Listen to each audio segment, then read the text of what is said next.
What I talk about is if you're going to set up a strata village or a strata hotel, like I was talking to Christian and Greg just during the break, and strata's been around for many, many years. You can go down the Gold Coast, obviously service apartments or hotel lanes, they've been strata titled for years. Now, what some people don't understand or don't accept is that when you strata title something and you create, say, 150 apartments, you've got 150 owners. They own apartments and they also own a right to let their apartment. And then if you run a management system around that, so you've got 150 owners and you sell it to them on the basis that, well, you give us your apartment back and we're going to manage it for you, and we'll give you an income return based on how many people occupy your apartment every month. So basically we'll collect the rent for you, pay some costs, and we'll give you back your share. But as soon as you start managing those assets on behalf of other people, you have what's called managed investment. The managed investments are governed by are regulated by the Corporations Act. So whilst that might seem an unusual concept, it is in fact the way it is. So when people talk about managed investments, generally 95% of managed investments will be things like the Westfield Property Trust, where it's the same thing. People contribute money, they own a unit in a trust that happens to own Westfield Chermside. Westfield manage that trust and they distribute income to the unit holders based on how much rent they collect, their basic expenses, and they give the unit holders a distribution. You have to apply that concept to strata titling.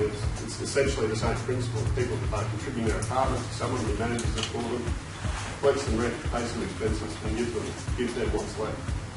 So I know it's a pretty big stretch, but the Westfield Property Trust and your strata title apartment at Calliope or Q1 on the Gold Coast, which is a project that we were involved in, they're both managed investments. So what does that really mean? What it means, and I don't want to be a lawyer who scares the crap out of people and tells you this is all really hard. I'll give you the problem and I'll give you the solution, because it isn't as hard as it might be at first blush.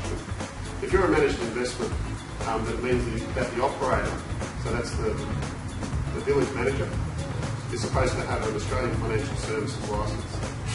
And that means that the directors or the key people of that company are supposed to have experience in operating what are referred to as managed investments, as opposed to the company itself has to have a net tangible asset backing of $150,000.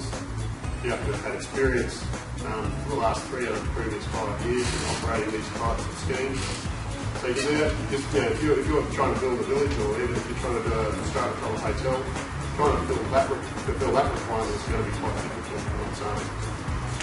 After that, you have to register a managed investment scheme, so you have to prepare a trust deed or a document that regulates how you're going to manage these people's interests, their apartments.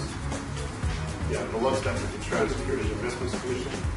You have to create what's called a compliance committee. It's a majority of independent members that are going to review your performance every quarter, make sure that you're doing everything that you told us you're going to do when you lodge that document. And you have to issue a product disclosure statement. So the same way Westfield would have issued a prospectus or a product disclosure statement, you have to prepare a product disclosure statement to explain to the investors when you sell them your strata how you're going to manage their asset for them. How are you going to calculate their rental return?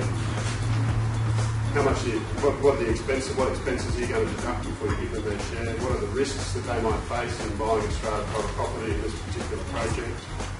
So they're not necessarily complicated documents, but there's certainly a process that you need to go through if you're going to sell strata title projects that are caught by this legislation.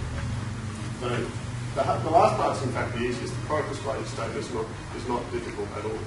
But the regulatory environment, holding an AFS licence and registering a managed investment scheme, most developers of any kind run a million miles from you and tell them that they have to do that. That's really, really crazy hard.